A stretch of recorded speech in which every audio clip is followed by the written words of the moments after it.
O Ceará chegou hoje ao 9º dia seguido de paralisação de parte da Polícia Militar. Para tentar encerrar o motim dos PMs, os poderes executivo, legislativo e judiciário do Ceará decidiram criar uma comissão conjunta, formada por representantes das 3 instâncias. Representantes dos PMs devem ser procurados para apresentar as demandas da categoria em busca de um acordo. Desde o início do movimento, o Estado registrou 170 homicídios. O número representa um aumento de 37% em relação aos casos registrados durante a paralisação anterior em 2012. Subiu também para 47 o número de policiais militares presos desde o início do motim. Desse total, 43 agentes foram presos por deserção, que é o abandono do serviço militar. 3 presos por participar de motim e um policial militar foi preso por queimar um carro particular, vejam vocês.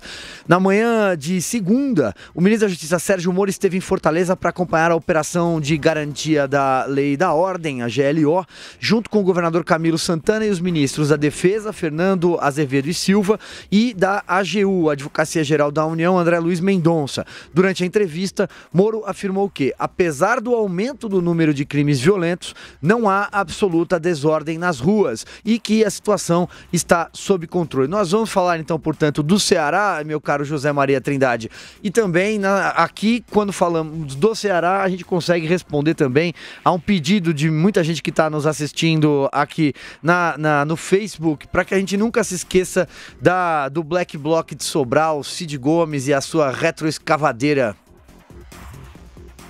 Ô Silvio, esse é um caso assim indefensável, uma greve, né, aquartelada e armada com funcionários públicos destruindo equipamentos públicos. Isto é indefensável. Deputados ligados aqui à segurança pública e defensores de policiais foram ao Ceará e voltaram impressionados. Primeiro, eu acho ali uma certa dor de cotovelo, porque perderam lideranças. As lideranças novas, os representantes dos policiais, estão muito agressivas e tentando, de todas as formas, levar o movimento exatamente para ser mais agressivo, e isso assustou. Por outro lado, a reação do Cid Gomes com aquele trator virou uma piada nacional. Eu vi várias piadas, por coincidência, foto do Cid Gomes de criança com um tratorzinho na mão, um outro lá fantasiado de trator, lá em Belo Horizonte, virando numa rádio patrulha para PMs, dizendo: os senhores têm 5 minutos para sair daí, e ele com um tratorzinho na mão. Então, assim, esse tipo de ironia mostra que o Cid Gomes, ele é um translocado, porque além de colocar a sua própria vida em risco, e anunciada com antecedência, ele publicou isso nas mídias sociais, ele colocou em risco mulheres de policiais e policiais que estavam no quartel. Se não houvesse aquele tiro, o Cid Gomes iria passar com um trator em cima de pessoas, né? Um senador da República. Então, e ainda sobrou para o ministro Sérgio Moro críticas dizendo que ele não agiu. Ele agiu e imediatamente ele mandou a Força Nacional, que é um grupo de policiais vindo de vários estados que fica à disposição aqui em Brasília, imediatamente. Mandou também a Polícia Federal e um grupo muito importante para entender o movimento, fazer a inteligência, saber quem lidera e em que pé está. E em seguida, a pedido do Camilo Santana, o governador do PT, veio ao presidente Jair Bolsonaro e pediu, insistiu, e o presidente atendeu, assinou, né, a GLO, Garantia da Lei e da Ordem. Devo dizer que o presidente Jair Bolsonaro não gosta dessa atitude, porque ele acha que expõe, né, profissionais do Exército a processos, já que eles não têm o excludente de licitude. Policiais têm, soldados do Exército não. E no ano que vem os soldados do Exército serão civis, eles não são do Exército. Então isso precisa ser resolvido, isso tudo foi colocado à prova. Então o governo agiu lá e mais do que isso, as informações são de que há um levantamento nacional sobre vários estados, e inclusive São Paulo, que tem ameaças não de rebelião desse tipo, mas de o crescimento de uma movimentação. Então, o que está acontecendo no Ceará está sendo observado por outras polícias. Daí a ideia que eu tenho, Silvio, de nem pensar nessa história de anistia para os policiais do Ceará. Note bem, é inconstitucional a greve de polícia, né? Por razões óbvias.